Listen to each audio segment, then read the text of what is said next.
Rabbi israh li sadri wa yassir li amri wahlul 'uqdatam min lisani yafqahu qawli. Subhanaka la ilma lana illa ma 'allamtana innaka antal alimul hakim. Qala ta'ala a'udzu billahi minasy syaithanir rajim. Ya ayyuhalladzina amanu taqullaha haqqa tuqatih wa la tamutunna illa wa antum muslimun. Wa qala Rasulullah sallallahu alaihi wasallam majtama'a qaumun fi baitin min buyutillah yatluna fiha kitaballah thumma yatadarasuna fima bainahum illa nazalat bihimus sakinah wa ghasiyat bihimur rahmah wa haffat bihimul malaikah wa dzakarahullahu fi man 'indah. Shadaqallahul azim wa shadaqa rasuluhul karim wa nahnu ala dzalika minasy syahidin. Amma ba'd. Bapak Ibu hadirin jamaah yang dimuliakan Allah Subhanahu wa ta'ala, salat subuh berjamaah. Kita berdoa kepada Allah semoga kita selalu istiqomah, kita selalu diberikan kekuatan untuk bisa mendawamkan, untuk bisa selalu melaksanakan kebaikan-kebaikan semampu kita, terutama adalah salat berjamaah dan kemudian ngaji. Karena Ibnu Taimiyah pernah mengatakan ala inna fid dunya jannatun. Ibnu Taimiyah pernah mengatakan bahwasanya di dunia ini ada surga. Faman lam yadkhuluha lam yadkhul jannatal akhirah.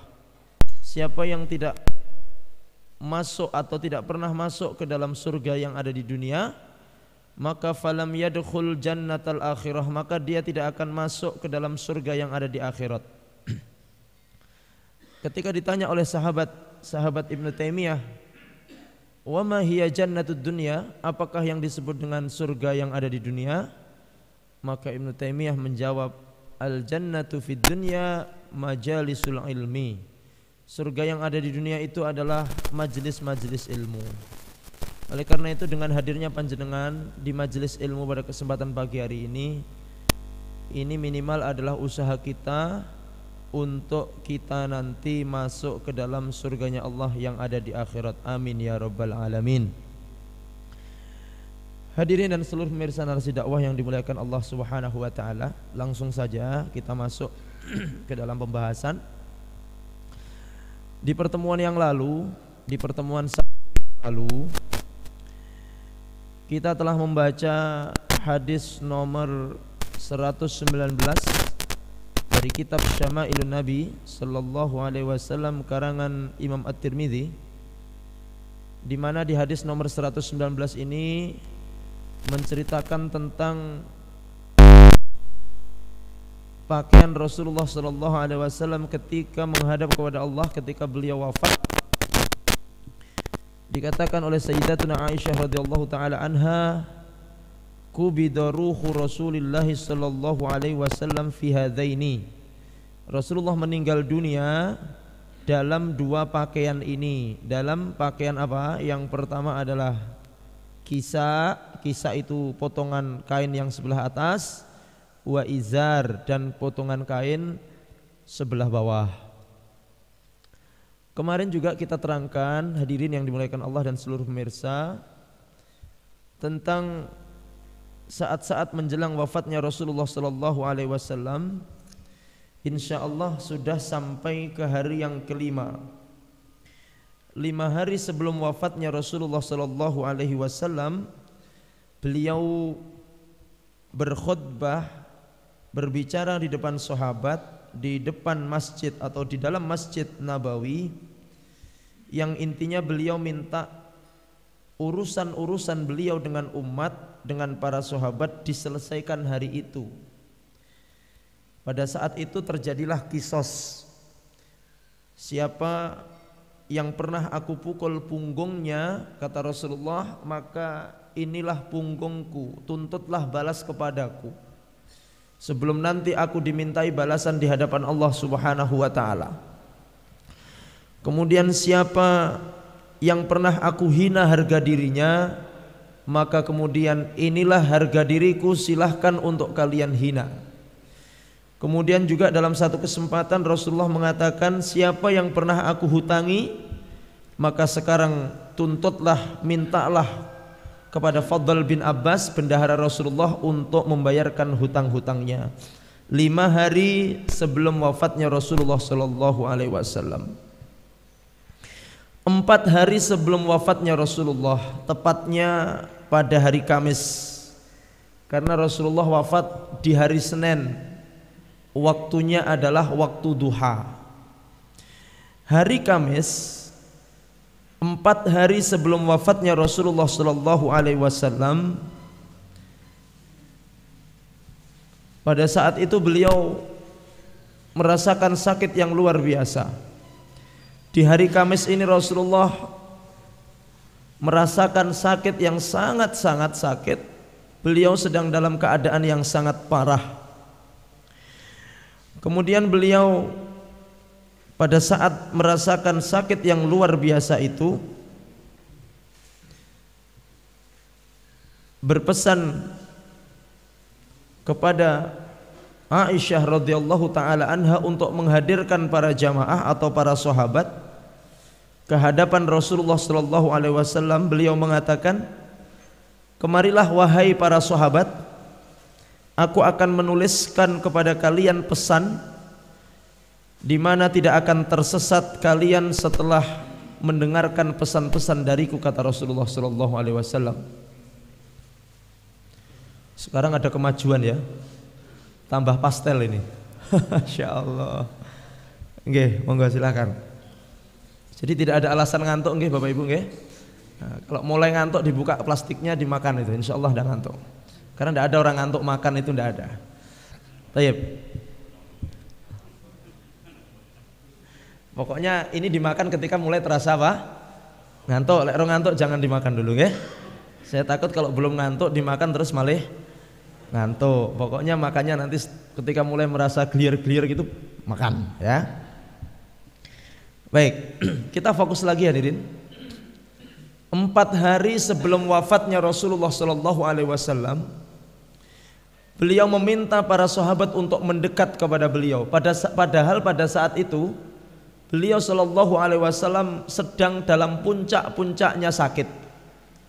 Sedang dalam puncak-puncaknya sakit.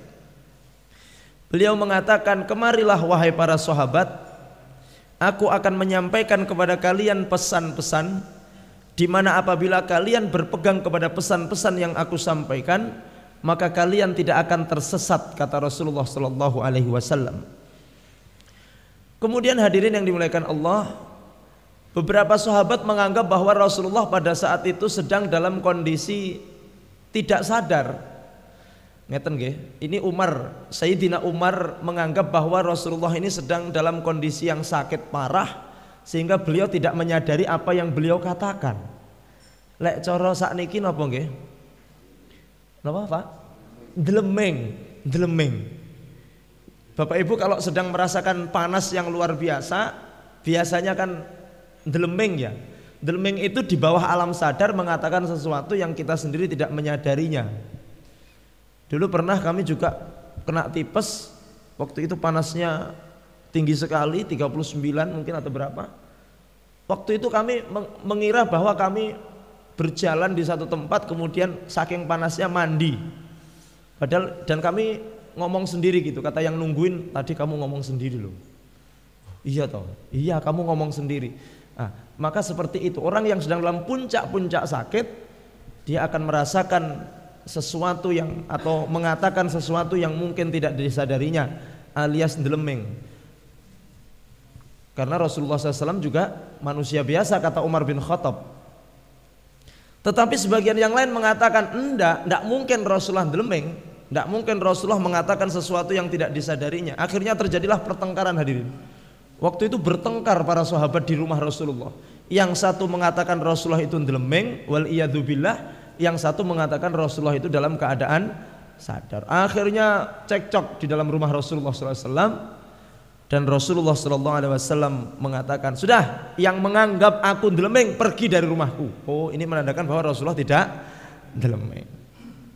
Waktu itu Rasulullah lagi tak ceramai kok malah hudur-huduran karepe dhewe. Tayyib.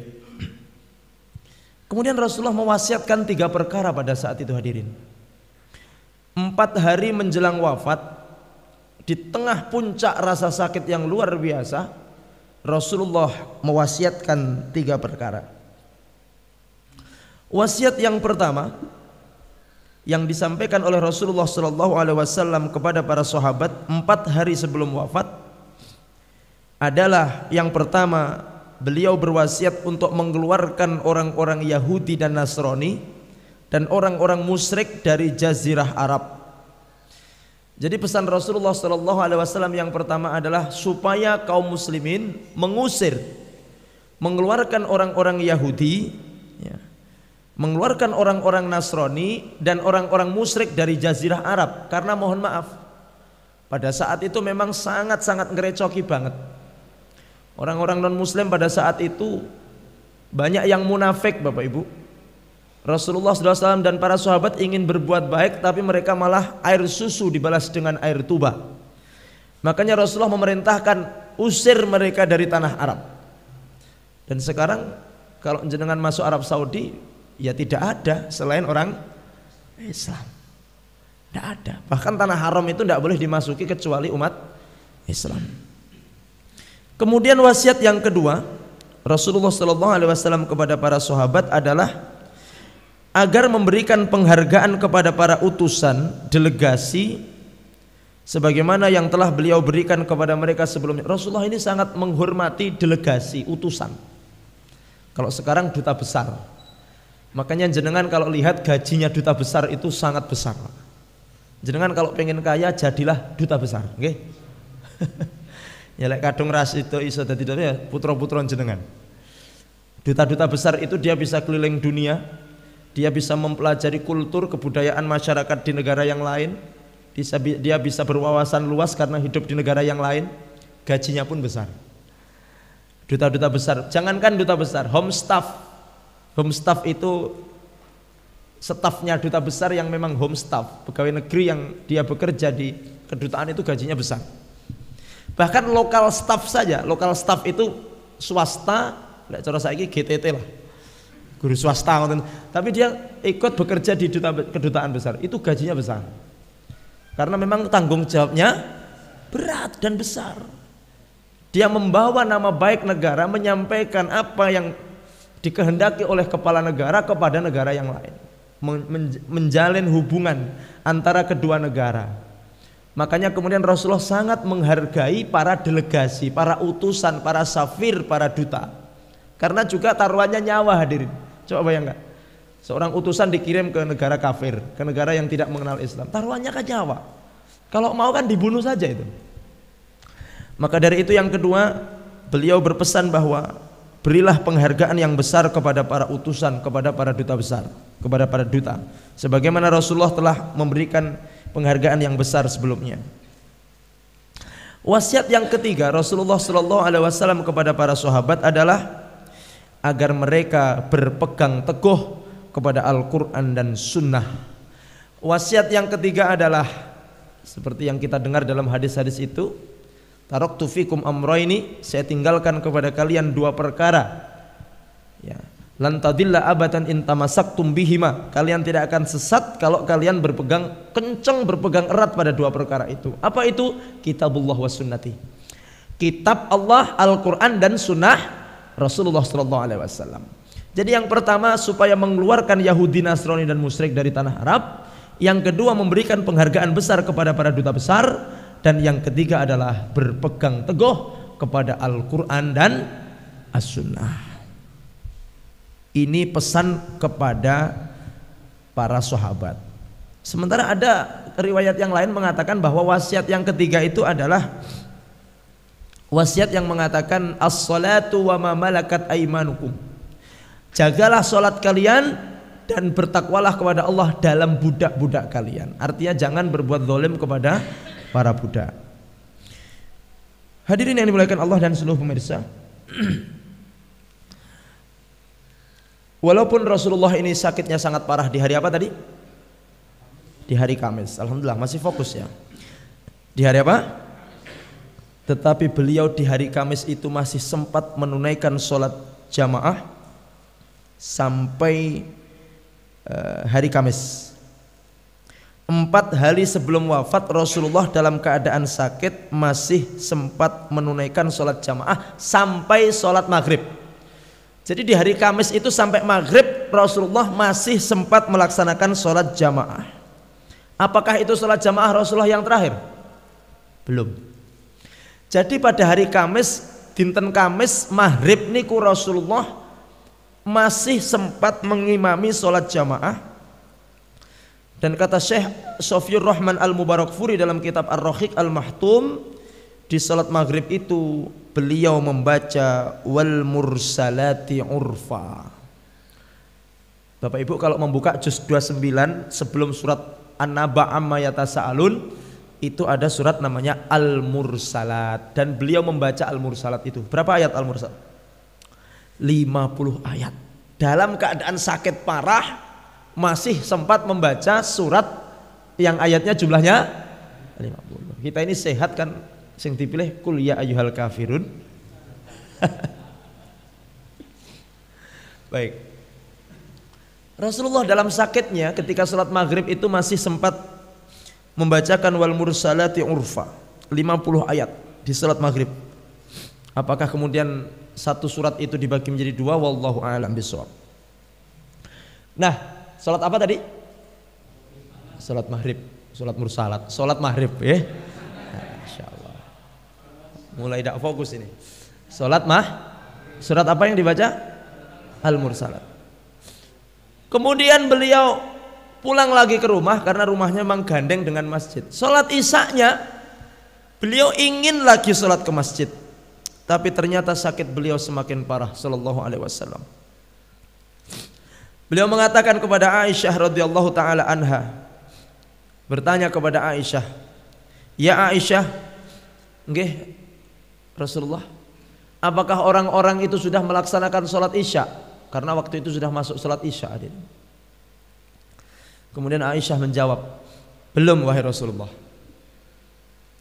Akan tetapi mereka sedang menunggumu Rasulullah sallallahu alaihi wasallam." Jadi orang-orang zaman dulu itu tidak akan sholat kecuali bersama Rasulullah. Jadi masih Rasulullah niku datangnya kapan ditunggu oleh para sahabat. Belum wahai Rasulullah, mereka menunggumu wahai Rasulullah sallallahu alaihi wasallam. Kemudian beliau berkata, "Ya Aisyah, siapkan untukku satu bejana air." Bejana air niku sak ember lah. Siapkan 1 ember air untukku. Kemudian Aisyah mengambilkan 1 ember air. Kemudian beliau mandi Bapak Ibu. Beliau mandi, Aisyah itu mandi. Karena saking pengennya berjamaah bersama para, mandi beliau. Setelah beliau mandi mau bangkit pingsan. Jadi dalam keadaan yang sangat parah, mandi ketika mau bangkit untuk ke masjid, pingsan. Tidak lama kemudian sadar lagi. Kemudian bertanya lagi kepada Sayyidatuna Aisyah, "Aisyah, sudah sholat atau belum orang-orang?" Maka jawabannya sama, "Belum Rasul, mereka menunggu engkau untuk sholat berjamaah bersama." Ambilkan air 1 ember, mandi lagi, mau bangkit, pingsan lagi hadirin.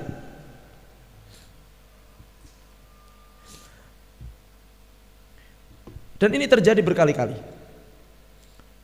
Kemudian beliau memerintahkan Abu Bakar untuk menjadi imam. Ya sudah, aku kayaknya tidak kuat ini ke masjidnya.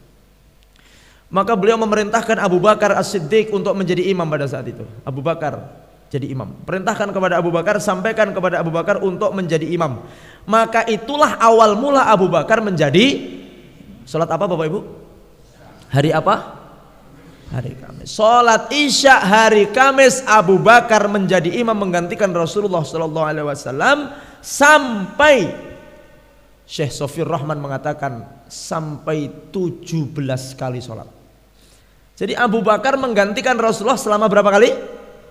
17 kali sholat. Yaitu malam, Kamis malam sholat Isya sampai sholat subuh pada hari Senin. Jadi sholat Isya di hari Kamis sampai sholat subuh di hari Senin. Kemudian Aisyah di sela-sela itu hadirin minta kepada Rasulullah untuk menghentikan. "Rasul, tolonglah di stop Abu Bakar supaya Bapak saya itu di stop aja supaya tidak jadi imam. Lu ngapa kok di stop? Saya takut umat semakin pesimis bahwa engkau tidak akan sehat. Dengan jadinya Abu Bakar sebagai imam ini kan umat semakin, wah, iki Rasul kok nggak ke masjid-masjid ini. Kami takut umat ini merasa putus asa, merasa tidak yakin bahwa engkau akan sehat, maka izinkan saya untuk menyetop Bapak menjadi imam. Apa kata Rasulullah SAW? Jangan, terus. Sampai beliau mengatakan, sesungguhnya kalian ini, maksudnya menunjuk kepada Aisyah radhiyallahu anha, ya, seperti wanita-wanita yang merayu Yusuf, koyok wanita yang merayu Yusuf. Sampai dingonok nih Pak. Kenapa kamu melarang saya untuk menyuruh Abu Bakar? Kayak kamu itu seperti wanita-wanita yang merayu Yusuf. Maka tetap kata Rasulullah, suruhlah Abu Bakar menjadi imam mereka, menjadi imam sholat mereka. Hadirin pemirsa yang dimuliakan Allah, 2 hari sebelum Rasulullah SAW wafat, pada hari Sabtu, penyakit Rasulullah SAW mulai berkurang. Jadi hari Sabtu ini penyakit Nabi apa? Berkurang. Kemudian minta untuk ke masjid. Beliau minta diantarkan ke masjid dengan dipapah oleh 2 orang sahabat. Dinapa jenenge? Dipapah. Bayangkan, dipapah oleh 2 orang sahabat untuk menunaikan sholat zuhur. Hari apa tadi? Sabtu. Padahal pada saat itu Abu Bakar sedang ngimami sholat zuhur. Abu Bakar waktu hari Sabtu zuhur itu sedang ngimami sholat zuhur. Rasulullah keluar dipapah oleh 2 orang sahabat. Ketika Abu Bakar melihat kedatangan Rasulullah, jadi ketika sholat ngimamin itu melihat Rasulullah datang, kemudian Abu Bakar bergerak mundur Pak, mundur untuk mempersilahkan Rasulullah menjadi imam sholat. Kemudian Rasulullah memberi isyarat dengan kepala beliau Sallallahu Alaihi Wasallam agar Abu Bakar tidak mundur.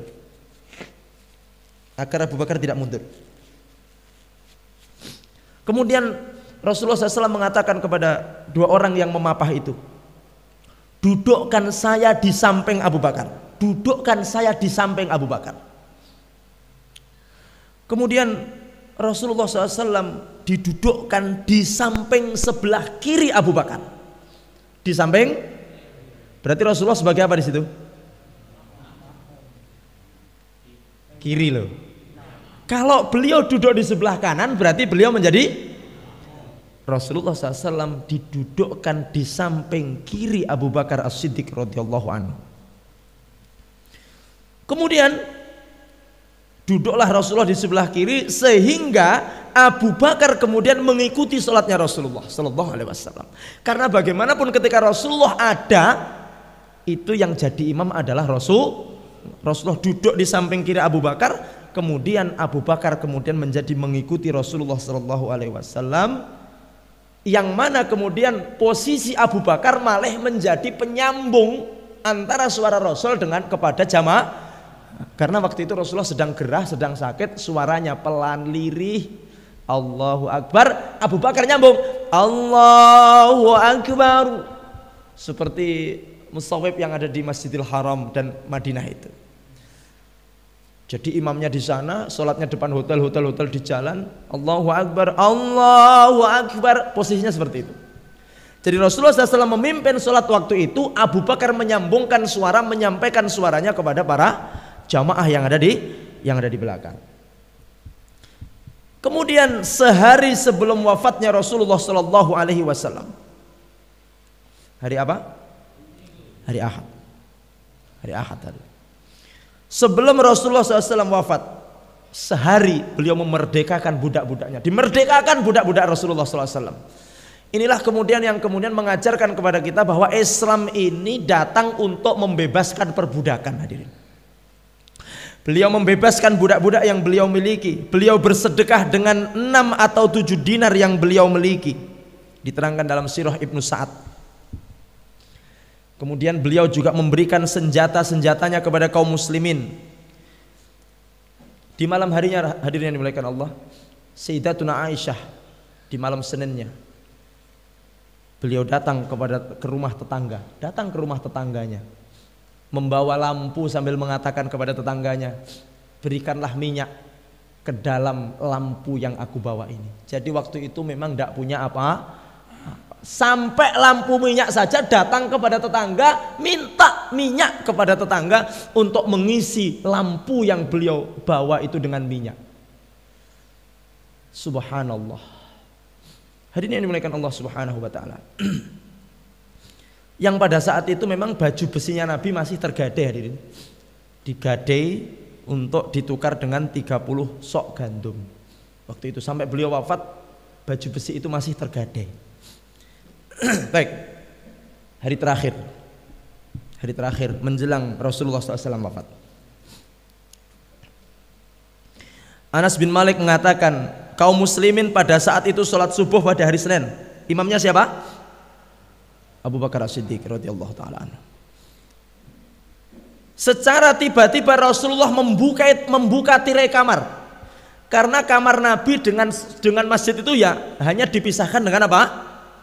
Tirai, Pak. Jadi membuka tirai itu blak ngoten, para jamaah mesti langsung melihat Rasul sallallahu alaihi wasallam. Buka tirai kamar pada saat sholat subuh. Dan ini sangat mengagetkan para jamaah yang hadir pada saat itu. Mereka melihat Rasulullah SAW waktu sholat itu, melihat Rasulullah tersenyum. Dibuka tirai kamar waktu sholat subuh itu, Rasulullah tersenyum.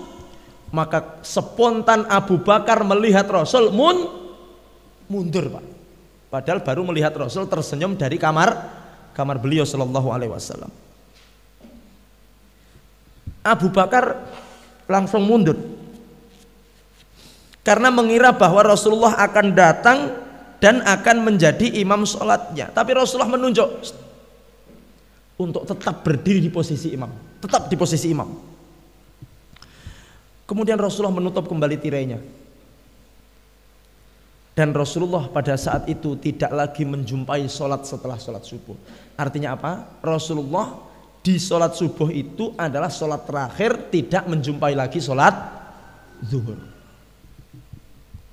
Hadirin, kita lanjutkan. Ketika menginjak waktu duha, Nabi Shallallahu Alaihi Wasallam memanggil Fatimah radhiyallahu taala anha. Fatimah, kemari Fatimah. Kemudian beliau membisikkan sesuatu di telinga Fatimah, Sayyidatuna Fatimah. Ketika dibisikkan yang pertama itu, Fatimah menangis terseduh-seduh, hadirin, nangis. Kemudian beliau pergi lagi, dipanggil lagi Fatimah, kesini Fatimah. Dibisikkan lagi oleh Rasulullah, kemudian beliau tertawa. Jadi berapa kali dibisiki oleh Rasulullah? Bisikan yang pertama menjadikan Fatimah menangis, bisikan yang kedua menjadikan Fatimah. Ketika beliau sudah wafat, beberapa hari kemudian ada yang bertanya, Sayyidah Aisyah bertanya kepada Fatimah, Fatimah, aku melihat engkau ketika Rasulullah menjelang wafat, engkau dibisiki 2 kali. Yang pertama engkau menangis, yang kedua engkau tersenyum dan tertawa. Apa gerangan itu Fatimah? Fatimah mengatakan, bisikan pertama itu mengatakan bahwa Rasulullah akan segera wafat dan aku menangis. Jadi sing dadekne nangis Sayyidatuna Fatimah itu adalah ketika Rasulullah bisiki bahwa aku akan segera meninggal dunia, wahai Fatimah. Nangis Fatimah. Kemudian bisikan yang kedua yang membuat aku tersenyum adalah beliau mengabarkan kepadaku bahwa engkaulah dari kerabatku, anak-anakku, keluargaku yang paling pertama akan menyusulku, wahai Fatimah. Tersenyum. Coba jenengan umpamane dibisiki bapak yang mau seto, le bapak badhe seto, kuale alhamdulillah. Lho kok ngono, warisane oke bapak. Terus no pak, le awakmu sing pertama nyusul bapak, nangis pak. Kita kan seperti itu, didoi bahwa kamu yang pertama akan meninggal kan. Tapi kalau Fatimah, Sayyidatuna Fatimah radhiyallahu taala anha mengatakan, bisikan pertama yang membuat aku menangis adalah ketika ayahku membisiki bahwa beliau akan meninggal dunia. Aku nangis. Sementara bisikan yang menjadikan aku tersenyum adalah ketika beliau mengatakan bahwa engkaulah yang paling pertama akan menyusulku, hai Fatimah. Tersenyum beliau. Fatimah melihat penderitaan Rasulullah sangat berat, hadirin. Kemudian beliau mengatakan kepada Rasulullah, Rasulullah, betapa berat wahai penderitaan wahai ayahku. Apa kata Rasulullah SAW? Anakku, ini adalah penderitaan terakhirku. Setelah ini aku tidak akan lagi merasakan sakit wahai anakku. Nabi juga memanggil Hasan dan Husain. Sinten Hasan Husain? Cucu. Panggilkan cucu kesayanganku Hasan dan Husain. Rasulullah berwasiat kepada Hasan dan Husain. Napa mbah? Kamu harus selalu berbuat baik dalam kehidupan. Kamu harus selalu berbuat baik.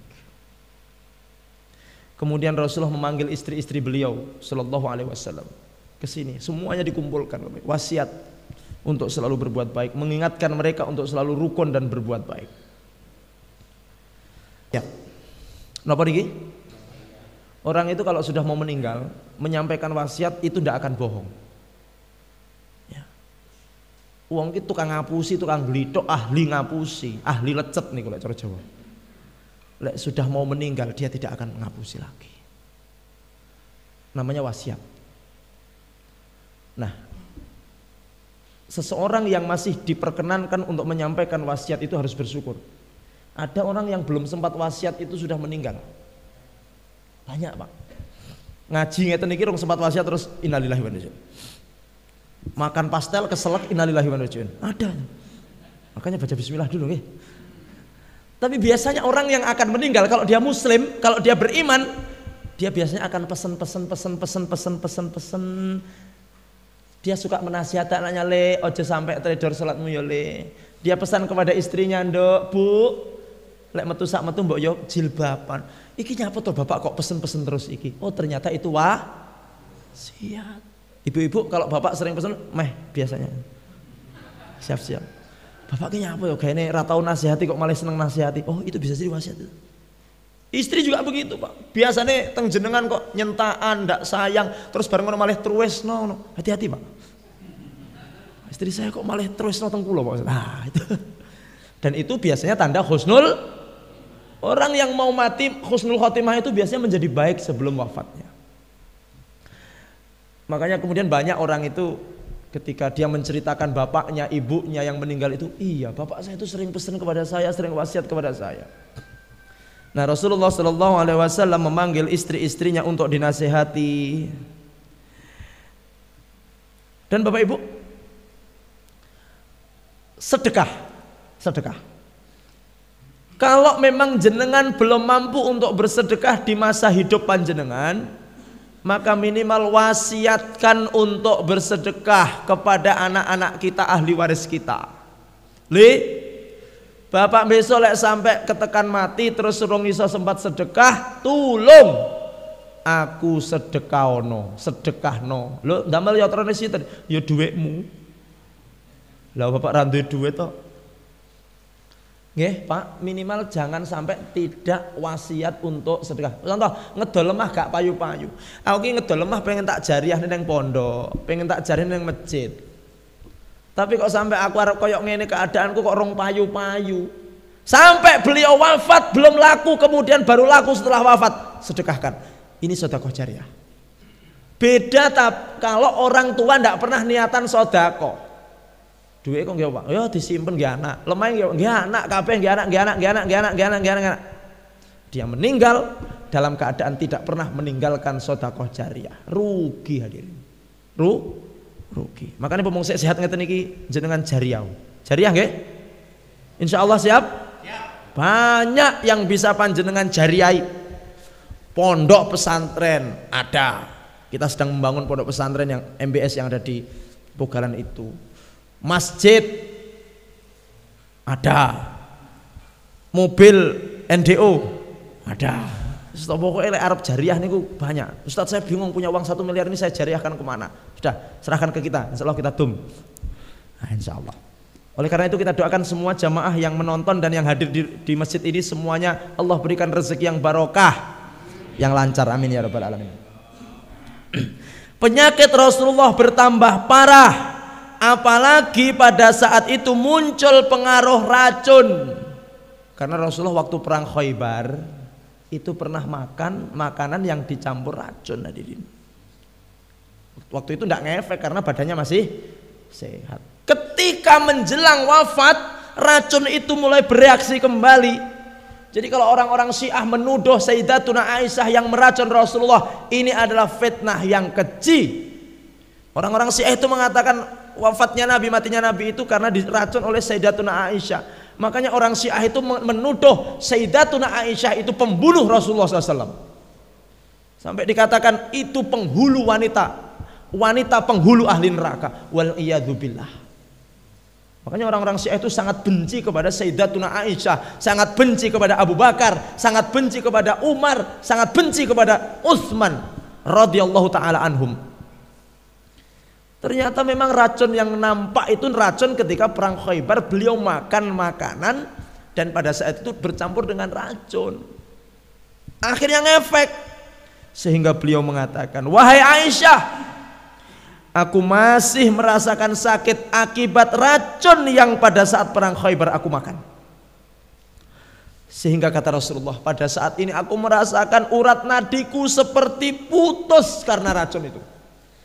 Makanya Bapak Ibu jenengan pernah jatuh waktu muda. Ini biasanya kerasane lek pun sepuh. Boyok kok keju kabeh. Ternyata dulu pernah jatuh. Nggih, nggih napa ten? Terasanya kan ketika sudah tua-tua gini, Pak. Nyapo yo ning sikil iki kok malah ngene. Oh, dulu pernah kecelakaan, digawe ndak rasa, akhirnya rasanya ketika sudah tua. Mripat ki nyapo yo kok ngantuk ae lek ngaji. Mbiyen nom-nomane kakean melek niku. Maksud kula kakean begadang. Jadi apa yang dirasakan Rasulullah ketika mau wafat itu adalah efek dari ketika waktu masih muda atau ketika masih sehat pernah memakan racun. Kemudian hadirin, beliau menutupkan pakaian ke wajahnya. Kenapa Pak? Saking sakitnya. Berarti Rasulullah nggih sakit Pak Ustadz ketika mau wafat. Ya iya dong. Mau menutupkan bajunya ke wajah beliau yang mulia sallallahu alaihi wasallam. Ditutupno.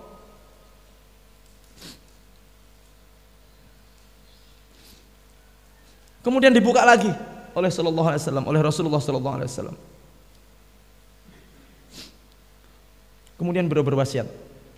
Jadi setelah menutupkan wajah dengan kain baju beliau sallallahu alaihi wasallam, kemudian dibuka lagi. Kemudian beliau berwasiat. Wasiat yang terakhir. Apa kata Rasulullah SAW? Laknatullah alal yahud wan nasara. Laknat Allah atas orang-orang Yahudi dan orang-orang Nasrani. Kenapa? Karena mereka menjadikan kuburan ulama-ulama mereka. Mereka menjadikan kuburan nabi-nabi mereka sebagai masjid. Apa kata Rasulullah? Laknat Allah atas orang-orang Yahudi dan Nasrani karena mereka menjadikan kuburan nabi-nabi mereka, menjadikan kuburan tokoh-tokoh mereka sebagai apa? Masjid. Ini juga peringatan keras bagi umat Islam. Ojo sholat yang kuburan. Jangan sholat karena kuburan itu bukan masjid.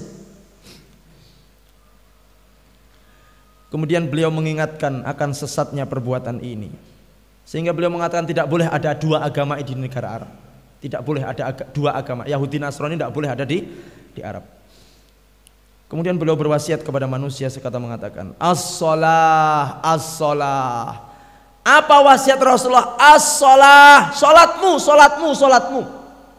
Jadi wasiat terakhir Rasulullah SAW adalah salat. Apa Bapak Ibu?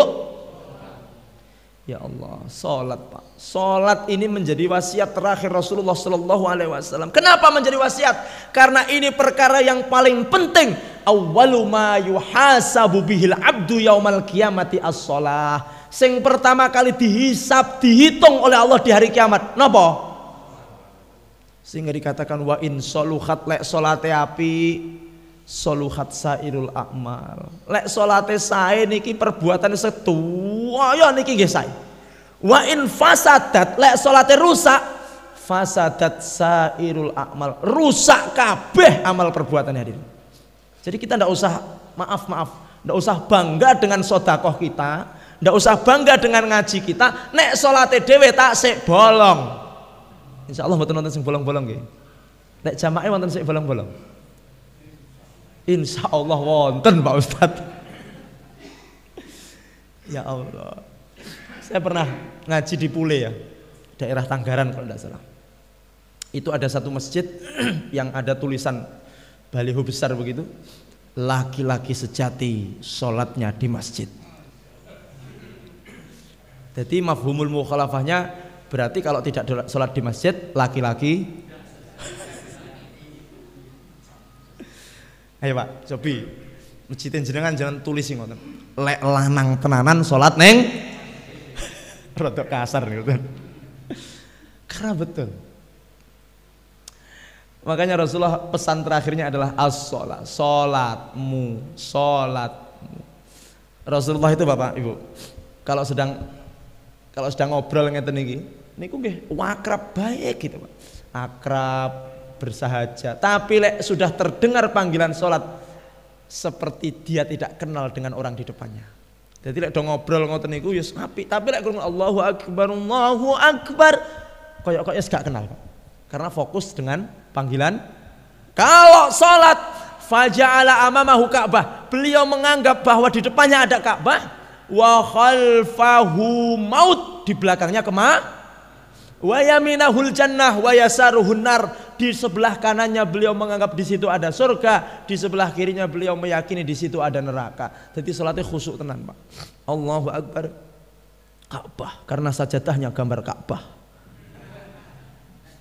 Nggih, jenengan sajadahnya gambar apa niku? Nah, itu yang begitu, yang biru-biru itu yang lama, model lama itu biasanya Ka'bah. Tapi yang baru-baru ini gak ono Ka'bah ya Pak. Malah gambar batik. Iki batik kok podo ya, kiwa tengene kok podo ya. Cari sajadah kalau bisa yang gambarnya Ka'bah. Kenapa? Kelingan Ka'bah. Tapi aja malah Ka'bah ki jure piro ya. Kenapa sajadah-sajadah itu di tempat sujudnya kok gambarnya Ka'bah? Ben awake kelingan karo Rabb hadzal bait, kepada Tuhannya Ka'bah itu. Ora kok iki tulisannya apa ya, remeng-remeng rakit.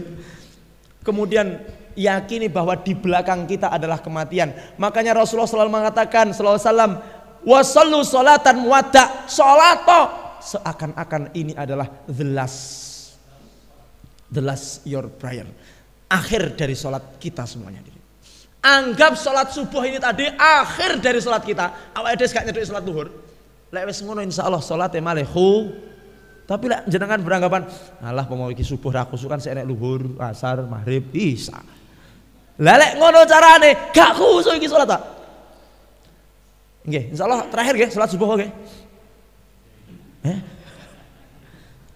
Terakhir napa pripun? Anu Pak Ustaz, utangnya sik kathah ya Pak Ustaz. Ya Allah. Ya sembuh pokoknya terakhir. Yang penting anggap, yakini bahwa salat Anda tadi adalah akhiru salatikum. Salat yang mangke ngoten Pak, salat zuhur yang ngono, iki salatku sing terakhir. Ngasar nggih ngoten kok bakane kok sik cethuk asar, iki sing terakhir. Engko kok bae sik cethuk maghrib, iki terakhir, iki terakhir, iki terakhir. Salat kita adalah salat yang terakhir. Ketika menengok ke kanan itu surga, makanya Umar bin Khattab itu paling nengok kanan itu setiap salat itu guyu Pak. Umar bin Khattab. Ketika nengok ke kiri, nangis Umar bin Khattab. Kenapa? Ketika di sana melihat, Masya Allah, surga. Ketika ke sana melihat neraka, nangis beliau. Rasulullah SAW mengatakan, supaya sholat kita khusyuk, jadikan di depanmu seakan-akan Ka'bah, di belakangmu seakan-akan kematian, kananmu surga, kirimu neraka. Nengok ke kanan, assalam Allahu Akbar. Enek wong, nggih, sholat kaosan lekeke jebol. Astagfirullah. Nengok ke kiri, turu gak salam-salam. Kiri, weh, tangi weh. Ya Allah, ngaten. Beliau mengingatkan apa pesan wasiat terakhir? As-shalah, as-shalah. Hei, salat. Sak hebat-hebate wong, sak sukses-suksese wong, sak jabatan setinggi apapun, kalau salatnya ndak baik, la khaira fihi, ndak ada baiknya sama sekali. Guanteng kaya ngopo lek salate kececeran, ndak apik blas. Makanya ukurannya salat, Pak. Ayo, sing dadi pejabat salat, rapat sak sibuk-sibuknya rapat, waktunya salat. Salat sing tani macul lagi oleh telung paculan. Allahu Akbar, Allahu Akbar. Ya salat dhewe budal meh ngasar. Salat. Yang jadi pedagang punya toko, salat tutup tokonya. Siap yang punya toko tutup waktu sholat? Siap. Ora duwe toko siap. Sing jawab sing gak duwe toko iki. Ya Allah, kayak di Mekah itu loh Pak, kayak di Madinah itu loh, adzan tutup kabeh. Ya Allah, dah hati ya Pak. Kalau pedagang-pedagang di Trenggalek ini kemudian ben krungu adzan niku terus tutup tokone, ya Allah, barokah Pak. Pasar langsung stop, berhenti, tutup. Ditinggal, tinggal kalau seseorang itu beriman, maka toko buka tinggal sholat tidak bakal hilang, tidak bakal hilang itu. Neng kene tinggal titik, wih entek kabeh Pak dagangnya. Jangankan ditinggal dalam keadaan buka, wong ditutup bengi ngono esuk kelangan kok. Ya Allah, sholat. Beliau mengatakan as-shalah wa ma malakat aimanukum, dan perhatikan budak-budak kalian. Yang dimaksud dari budak ini adalah perhatikan tanggung jawab kalian. Kalau Anda dikasih tanggung jawab, dikasih amanah, maka kerjakan dengan baik, urusi dengan baik. Karena itu nanti akan ditanya di hadapan Allah Subhanahu wa taala. Bapak Ibu hadirin yang dimuliakan Allah Subhanahu wa taala. Detik-detik kematian Rasulullah sallallahu alaihi wasallam, detik-detik berarti sudah mendekat. Detik-detik kematian Rasulullah telah tiba. Sayyidatuna Aisyah radhiyallahu taala anha menyandarkan tubuh Rasulullah yang mulia sallallahu alaihi wasallam kepada tubuhnya, dan beliau berkata, termasuk di antara nikmat Allah yang diberikan kepadaku, kata Sayyidah Aisyah, adalah ketika Rasulullah SAW wafat di rumahku. Jadi Rasulullah niku wafatnya wonten pundi hadirin? Di rumah Aisyah radhiyallahu taala anha. Beliau wafat meninggal di tengah-tengah paru-paruku, artinya menyandar di dada Sayyidatuna Aisyah dan tenggorokanku. Kemudian Allah mengumpulkan antara ludahku dengan ludah beliau. Pada saat itu hadirin, Abdurrahman bin Abu Bakar itu kakaknya atau saudaranya Aisyah, saudara iparnya napa jenenge? Nggih, napa jenenge? Kan beliau saudaranya Sayyidatuna Aisyah. Rasulullah niku ke ipar ya? Ipar. Abdurrahman bin Abu Bakar datang membawa sepotong siwak, Bapak Ibu. Membawa sepotong siwak, dan Rasulullah melihat siwak itu. Dan Sayyidatuna Aisyah tahu ketika Rasulullah menginginkan untuk bersiwak. Maka kemudian, Rasul, engkau menginginkan bersiwak? Iya, aku ingin siwak.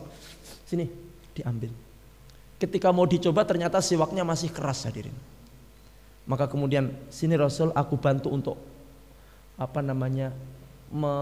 melunakkan siwak itu. Akhirnya oleh Sayyidatuna Aisyah digigit, kan siwak itu digigit Pak, dikremus ngoten supaya menjadi lunak. Akhirnya dipakai. Itulah yang mengatakan bahwa ludahnya Sayyidatuna Aisyah bersatu dengan ludahnya Rasul. Karena sebelum beliau bersiwak itu Sayyidatuna Aisyah melunakkan siwak yang dipakai oleh Rasulullah SAW.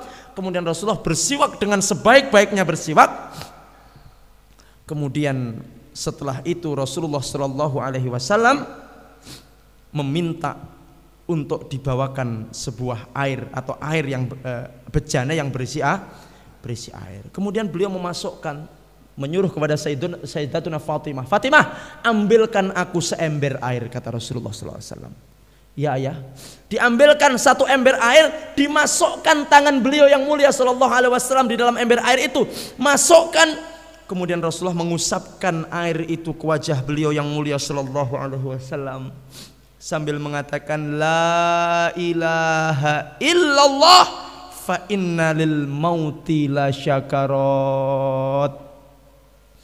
La ilaha illallah, sambil mengusapkan ke wajah beliau sallallahu alaihi wasallam. Beliau mengatakan la ilaha illallah fa inna lil mauti la sakarat. Tidak ada Tuhan selain Allah, maka sesungguhnya kematian itu mengalami sekarat. Bapak Ibu, mati itu mengalami sekarat. Napa sih sekarat niku? Sakarat itu dari kata sakar. Sakar itu artinya mabuk, Pak. Jadi orang itu kalau mati mabuk dulu dia. Bagaimana? Karena saking sakitnya Setiap sendi-sendi akan merasakan sakit yang luar biasa. Badan ini akan merasakan seperti dikelupas kulitnya hidup-hidup. Fa innalil mauti la sakarat, sesungguhnya kematian itu pasti akan didahului dengan sakarat. Dan kita pasti akan merasakan itu. Kita semua akan merasakan sakarat. Sudah siap Bapak Ibu mengalami sakarat? Ya siap, kudu siap. Oke, harus sih. Dan sakit Bapak Ibu, sakit. Kecuali orang-orang yang mati di medan perang. Kecuali orang-orang yang meninggal di medan perang. Orang-orang yang mati syahid itu kematiannya adalah kakorsin namli, hanya seperti digigit semut. Digigit semut. Orang-orang yang meninggal di medan perang, di medan juang itu meninggalnya seperti digigit semut. Kakorsin naml. Maka beliau mengatakan fa innalil mauti la sakarat. Tidak lama setelah beliau bersiwak, Rasulullah SAW mengangkat jarinya. Ada yang mengatakan mengangkat tangannya, tapi ada yang mengatakan mengangkat jarinya. Beliau mengatakan, ma'alladzina an'amallahu alaihim minan nabiyyina was-siddiqina was-syuhada was-salihin, Allahumma birrafiqil a'la. Itu yang beliau sampaikan ketika beliau mau wafat, sedetik atau beberapa saat sebelum beliau wafat. Ma'alladzina an'amallahu alaihim minan nabiyyina wasyuhada wassalihin, Allahumma birrafiqil a'la, atau Allahumma alhiqni birrafiqil a'la. Inna lillahi wa inna ilaihi rajiun. Wafat yang mulia sallallahu alaihi wasallam. Bapak Ibu, kita nanti bisa seperti apa tidak? Kita berdoa, ya Allah, Allahumma timna bi husnil khatimah. Ya Allah, wafatkanlah kami dalam keadaan husnul khatimah. Beliau mengatakan bersama orang-orang yang Allah berikan nikmat, yaitu orang-orang yang siddiq, orang-orang yang mati syahid, dan orang-orang yang soleh. Ya Allah, ampunilah aku, kasihanilah aku, pertemukan aku dengan Rafiqul A'la, yaitu para nabi yang ada di Iliyin yang paling tinggi. Beliau mengulangi kalimat ini 3 kali, hadirin yang dimuliakan Allah. Kemudian setelah itu beliau wafat menghadap kepada Allah Subhanahu wa ta'ala. Inna lillahi wa inna ilaihi rajiun. Itulah kisah wafatnya Rasulullah sallallahu alaihi wasallam. Bapak Ibu nanti bisa membaca kisah ini di kitab Ar-Rahiq Al-Mahtum karangan Sofiyur Rahman Al-Mubarakfuri, ya, itu ada terjemahannya, ya, ada Arabnya, ada juga terjemahannya. Di situ dikisahkan bagaimana Rasulullah mau menjelang wafat, termasuk bagaimana Rasulullah setelah wafat. Ada sahabat yang tidak terima bahwa Rasulullah dikatakan wafat. Umar bin Khattab itu ketika Rasulullah disampaikan wafat, siapa yang mengatakan kekasihku Muhammad SAW wafat, aku tebas batang lehernya. Wedi kabeh, Pak. Siapa yang ngomong Nabi wafat, tak tebas lehernya. Maka kemudian Abu Bakar sebagai seorang yang arif dan bijaksana, para sesepuh pini sepuh mengatakan, sapa sing nyembah Allah, Allah itu kekal. Tapi sapa sing nyembah Muhammad, maka Nabi Muhammad hari ini telah wafat. Semoga kita bisa mengambil hikmah dari kejadian ini, dari peristiwa kematian Rasulullah SAW, sehingga kita betul-betul paling tidak Bapak Ibu, untuk mencapai husnul khotimah dalam kematian itu tidak bisa instan loh. Tidak seperti mie godok atau mie goreng yang digodok 3 menit langsung berdodok mateng, tidak bisa. Ustadz, apakah saya bisa nanti 1 bulan sebelum meninggal terus saya menjadi orang baik? Kalau Anda pengen husnul khotimah, jadilah baik mulai dari jenengan rawuh ngaji ngeten iki kan upaya usaha dalam rangka supaya husnul. Mungkin apa mboten Bapak Ibu? Syukur-syukur kalau dalam keadaan ngaji begini Allah ambil kita. Ya Allah, enak Pak, nanti ditanya di hadapan Allah, awakmu mati pasnya apa? Pas ngaos, ya Allah. Enak. Coba bayangkan, ente mati pas apa? Pas nonton tinju loh, ya Allah. Enggak, ya malu kita di hadapan Allah. Jadi husnul khotimah itu rencanakan dari sekarang, bukan menjelang wafat. Saya nanti kalau mau mati saya menjadi baik lah, enggak bisa Pak. Maka usahakan, rencanakan dari hari ini. Itu pun belum tentu kalau menjadi husnul khotimah. Minta sama Allah, ya Allah, matikan kami dalam keadaan husnul. Kami pernah sampaikan kepada Bapak panjenengan hadirin, orang yang husnul khotimah itu minimal sebelum wafatnya dimudahkan oleh Allah untuk berbuat amal kebaikan. Wong sing ndak bener tahu-tahu menjadi bener terus meninggal, niku husnul. Wong sing gak tahu jamaah nang masjid terus ujuk-ujuk kok malah sregep nyang masjid terus meninggal, berarti itu husnul. Wong sing gak tahu teko pengajian, kok ujug-ujug malah sregep pengajian. Niki tanda husnul. Niki wonten sing malah sregep, wingi ndak sregep terus malah sregep wonten. Nggih, ya Allah. Insyaallah sregep sedaya nggih niki nggih. Riyen mboten tek sregep sakniki malih nyun sewu Pak. Ketika masa muda jenengan dulu nggih. Nggih tumut ngaos-ngaos ngeten iki mboten. Masya Allah. Gimana Pak Wayan? Saya dulu tidak kenal agama Pak Ustadz. Saya dulu jauh dari tuntunan agama. Alhamdulillah Pak Ustadz, Allah buka hati kami. Allah berikan hidayah kepada kami sehingga kami bisa menerima kebaikan. Langkah kaki kami ringan untuk menuju ke tempat-tempat yang baik. Ini tanda husnul khotimah Pak. Beda karo wong sing biyene apik saiki kesel apik. Wonten yang biyen wapuwi soleh tamatan pesantren, mari ngono nyelot wae nyelot cegah nyelot kesel, mbah yang masjid, kesel aku ngibadah. Nyapa? Tabung aku akeh sih. Persis kayak munggah kaji Pak, salat nang Masjidil Haram ini kan 100.000 gitu. 10.000 dan 1.000 di Masjidil Aqsa. Bareng ngono napa? Teko ngomah niku malah ndak sregep jamaah gak sregep salat. Nya ngopo? Lah bar kok Masjidil Haram 100.000 ndak entek teko tuwek. Jadi Anda harus beruntung, harus seneng banget ketika Anda dulu di masa muda itu jauh dari tuntunan agama, di masa tua Allah berikan hidayah kepada panjenengan. Allah itu sangat senang bahagia ketika mendapati hambanya yang kembali bertobat kepada Allah. Seperti apa Bapak Ibu senangnya Allah? Seperti orang yang menuntun onta di padang pasir. Dia onta itu membawa perbekalan yang banyak, kemudian dia istirahat capek tidur, tahu-tahu bangun ontanya hilang di tengah padang. Susah napa mboten?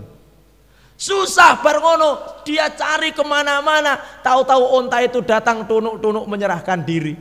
Seneng napa mboten? Ibu-ibu nyari gondel, gondel kundi Pak. Golek sembarang-barang. Wah, buka sana, buka sini, buka sana, buka sini. Susah karena gondel itu mas kawinnya bapak.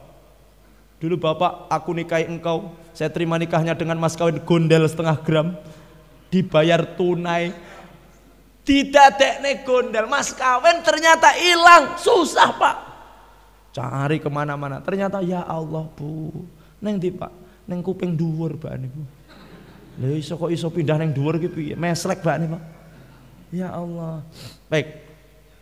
Jadi orang yang mau husnul khotimah itu Allah mudahkan dia untuk menjadi baik. Jenengan kalau melihat ada orang dulu gak tahu sholat, saiki malah sregep sholat terus meninggal, itu husnul khotimah.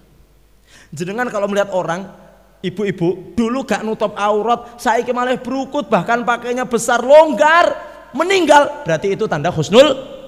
Ustadz dereng lancar lek ngaji Pak Ustadz pun toh masih orang lancar ngaji, tapi kalau sudah ada indikasi kebaikan sebelum dia wafat, husnul khotimah. Beda karo wong sing pinter ngaji bar ngono dia semakin tua semakin loyo ibadahnya, itu alamat suul. Kemarin sudah kita sampaikan. Bapak Ibu yang dimuliakan Allah Subhanahu wa taala, ini adalah hikmah dari kematian Rasulullah sallallahu alaihi wasallam.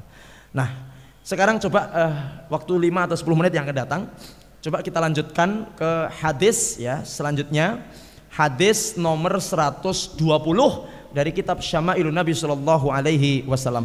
Berkata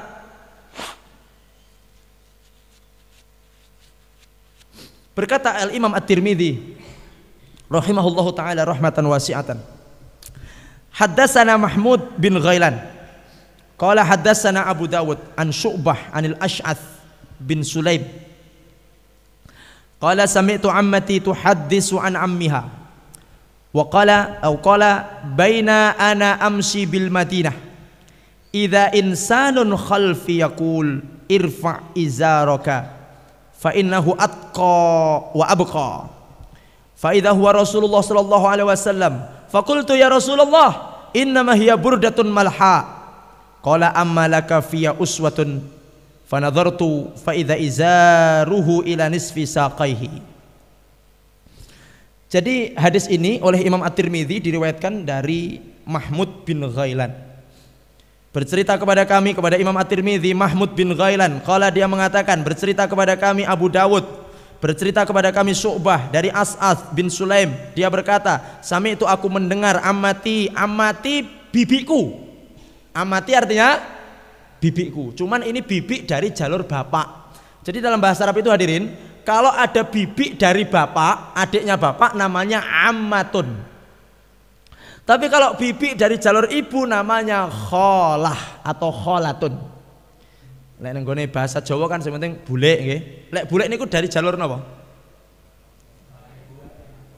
Adike bapak namanya napa, Pak? Bu, adiknya ibu napa, Bu? Mboten wonten bedane. Kalau dalam bahasa Arab dari jalur bapak namanya amah, dari jalur ibu namanya kholah. Pak Lek yang ngono, Pak. Pak Lek, Pak D, Pak Lek, Pak D dari jalur bapak namanya ami, amun. Kalau dari jalur ibu namanya kholi. Jadi khol itu artinya Pak Lek, Bu, Pak D dari jalur ibu. Jadi ada ada khol, ada ammah, ada kholah. Baik, kita lanjut. Hadirin yang dimuliakan Allah. Dari buleku atau dari tanteku. Tuhadisu an ammiha, dia berkata tentang pamannya. Qala baina, ketika aku berjalan di Madinah, kata ammi, kata perawi hadis. Ketika itu saya berjalan di Madinah, idza insanun khalfi, ada orang di belakangku. Ada orang di belakangku. Ketika saya berjalan ada orang di belakangku. Yaqulu, dia berkata, orang yang di belakangku tadi berkata, irfa izaroka, angkatan sarungmu. Angkatan tinggikan sarungmu. Sarungmu durno. Fa innahu, karena sesungguhnya dengan meninggikan sarung itu atqa, lebih menjadikan kamu bertakwa, wa abqa, dan menjadikan sarungmu itu lebih awet. Jadi orang yang di belakang tadi, "Woi, Kang. Napa? Durno sarungmu." Karena mungkin waktu itu sarungnya klesreh, Pak. Jadi mulu aku kalau sarungnya klesreh. Klesreh niku napa? Menyapu tanah. Orang yang di belakangnya mengatakan, "Irfa izaroka, durno sarungmu." Kenapa? Karena dengan mengangkat sarung itu atqa, lebih menjadikan kamu bertakwa, wa abqa, dan lebih menjadikan apa? Awet. Lek klesreh lemah ngono kuwi ya malih ndang. Coba jenengan lihat celana yang diinjak-injak itu cepat rusak napa? Celana levis yang gane didekit kan suwek to, ndang suwek to. Tinggi kan? Fakultu fa idza huwa Rasulullah. Ternyata orang yang di belakang saya tadi adalah Rasulullah Pak Ade. Fakultu, maka siapa namanya? Su'bah bin As'as bin Sulaim ini, dia mengatakan, "Ya Rasulullah." Ngapunten Nabi, kula mboten sumerep niku wau jenengan. Lah terus ngapunten nggih mboten sumerep kula. Innama hiya burdatun malha. Sesungguhnya kain yang aku pakai ini burdatun malha, kain yang berlapis dua, bermotif dua, putih dan hitam. Maksudnya dia ingin mengatakan, niki sarung kula niki sarungmu murah. Jadi lu mau klestreh ke kita kedang rusak mboten apa? Angkel itu bos malih kula. Jadi beliau mengatakan ini As'as ini, "Nabi, niki sarung kula sing klestreh niki murahan." Jadi waktu itu yang namanya malha itu adalah sarung yang ditembel nggih, sarung putih dan sarung hitam. Jadi ada dua warna putih dan hitam. Ini sarung saya ini sarung murah, dadi mboten napa-napa. Lek pomo pitek-pitek mangke nggih, pomo larang ngoten nggih mboten kula idek-idek ngoten, mungkin bahasanya seperti itu. Kemudian Rasulullah mengatakan, "Ammalaka fiyya uswatun." Apakah engkau tidak meneladaniku, kata Rasulullah SAW. Loh nyapa sampean kok jawab ngono? Apakah engkau tidak meneladaniku? Maka kemudian fanadhartu, saya melihat kepada sarungnya Rasul. Kemudian orang itu melihat kepada sarungnya Rasul, Pak. Dilihat, piye sih sarungnya Rasul? Fa idza izaruhu ila nisfi saqaihi. Sarungnya Nabi itu ternyata waktu itu adalah di tengah-tengah betis beliau yang mulia sallallahu alaihi wasallam. Jadi yang dimaksud di tengah betis itu ora kok dhawur sar dengkul ngoten mboten, Pak. Tapi di atas mata kaki. Ya, di tengah betis, di atas mata kaki. Nah, hadirin yang dimuliakan Allah Subhanahu wa taala. Kemudian Syekh Abdul Razak di sini mengatakan bahwa lubsul izari yahtaju ila ta'ahud. Memakai sarung itu memang harus ta'ahud, diikat. Jadi lek pakai sarung niku harus ta'ahud niku diikat. Nggih, jenengan sing sarungan iki jenengan ikat napa mboten, Pak? Mboten. Ya maksudnya di Islam ya itu maksudnya. Kalau sarung ndak diikat terus nyeblok. Maksudnya diingatan itu diikat. Itu diikat kan? Karena kalau tidak diikat maka yastarkhi, maka dia akan blok. Bahkan kalau anak-anak pondok itu buat namung diikat disabuki, Pak. Dulu kalau waktu saya masih di pondok itu lek sampai ke masjid kok mboten sabukan dihukum. Mana sabuknya? Kula mbaten wong tak sabuk ya kenceng ora bakal melorot. Ya Pak enggak dihukum. Mana sabuknya? Jenengan ya sabukan yo. Lek melorot pripun mangke? Kata anu ngene Pak, ikhram niku Pak. Sabukan gedhi ngene kantonge nggih ada duit enggak ada HP. Jadi disabuki. Jadi tali sarung itu ditali supaya apa? Supaya tidak melorot. Nah, Rasulullah SAW mengatakan irfa izaroka, tinggikan sarungmu, fa innahu atqa, maka sesungguhnya itu lebih menjadikanmu orang yang bertakwa. Wa abqa, dan itu lebih awet.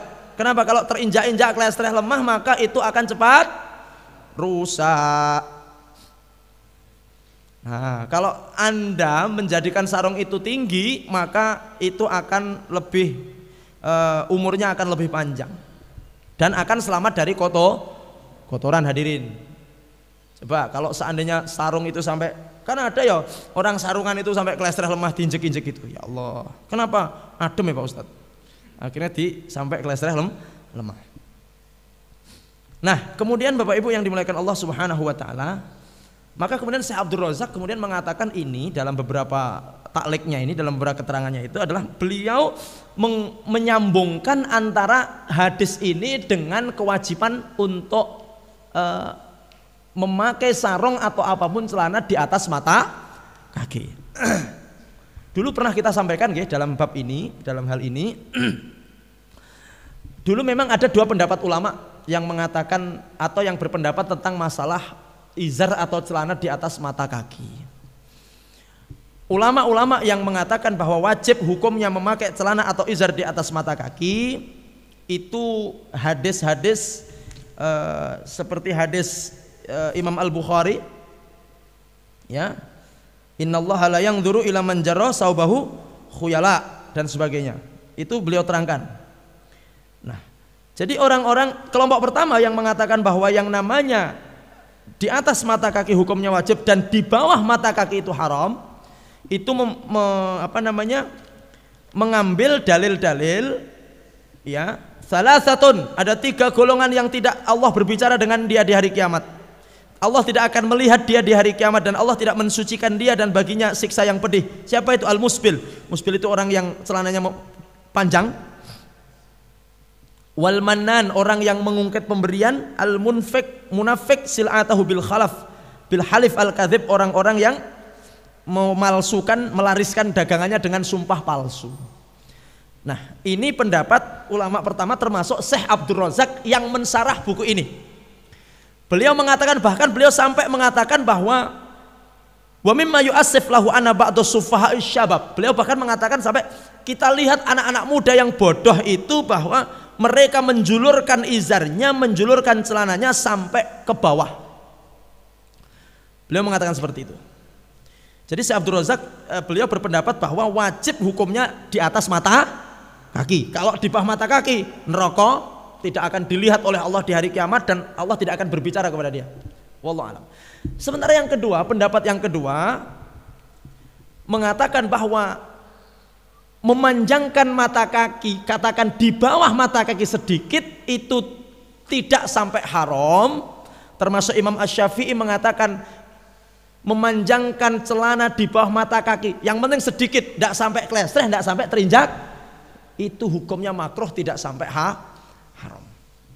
Nah, oleh karena itu hadirin yang dimuliakan Allah, kita sekarang melihat ada yang mewajibkan di atas mata kaki dan ada yang bolehlah sedikit di bawah mata kaki untuk kepantasan. Maka di sini kita, berarti ada dua pendapat. Sekarang monggo, ini terserah kepada kita. Kalau Anda, saya yakin Pak Ustadz, kepada yang di atas mata kaki, apapun motifnya, apakah itu sombong atau tidak sombong, yang penting saya percaya di atas mata, monggo. Tapi kemudian kalau mengatakan alasan untuk orang-orang dulu itu di bawah mata kaki kan karena sombong Pak Ustadz, khuyala, maka tidaklah mengapa sedikit kalau di bawah mata kaki yang juga untuk kepantasan, seperti Abu Bakar Siddiq radhiyallahu anhu waktu itu juga mengatakan, ana musbil ya Rasulullah, saya ini termasuk yang memanjangkan walaupun waktu itu melosot ngoten Pak. Kula niki pripun Rasulullah?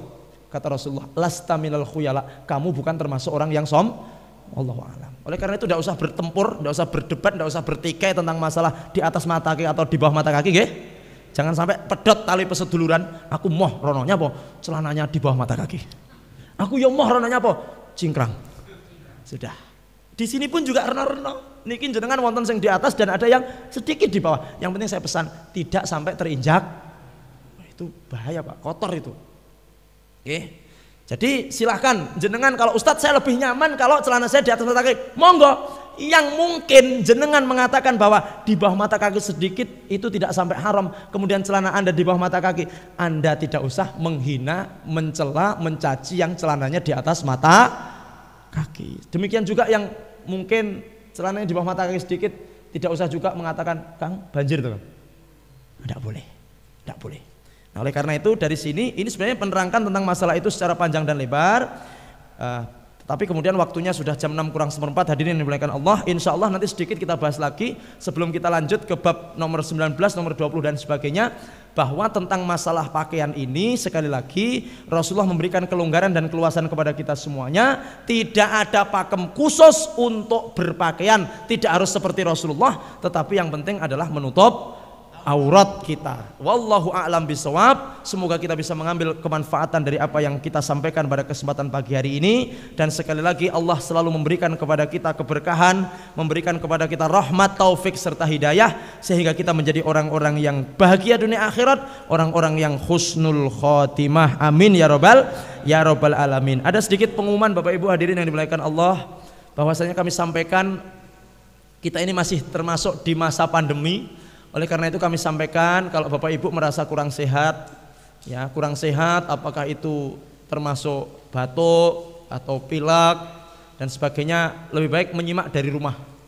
Tapi kalau jenengan yakin bahwa jenengan sehat, ya, maka silahkan untuk hadir ke Masjid Al-Furqan. Karena bagaimanapun khifdun nafsi, menjaga jiwa itu sangat-sangat penting. Kemudian yang kedua, alhamdulillah ini kalau bisa nanti Sabtu depan itu rodok dikai gang titik ngoten, nggih. Supaya hangat ya Pak Ustadz rempah. Agak dikasih jarak sedikit tidak ada masalah, supaya kita sekali lagi kita menerapkan protokol.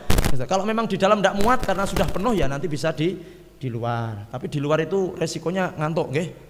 Ngantuk ya. Kayak iso nyawang Ustadz. Baik. Kemudian yang terakhir, sekali lagi kita masih juga dalam rangka untuk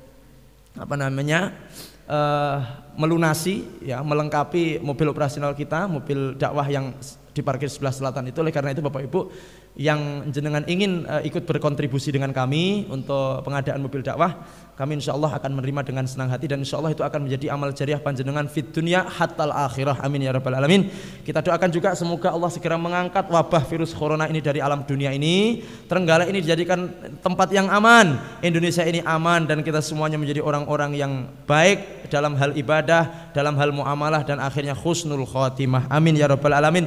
Terima kasih juga kepada yang menyimak. Alhamdulillah hari ini ada sekitar 50 sekian yang menyimak, berarti selain jenengan juga ada 50 sekian, 54 ini yang menyimak dari rumah, ya, ada Pak Misran, ada Pak Budi Sulistiono dan sebagainya dan sebagainya. Semoga Allah selalu melimpahkan keberkahan dan kesehatan kepada panjenengan semuanya.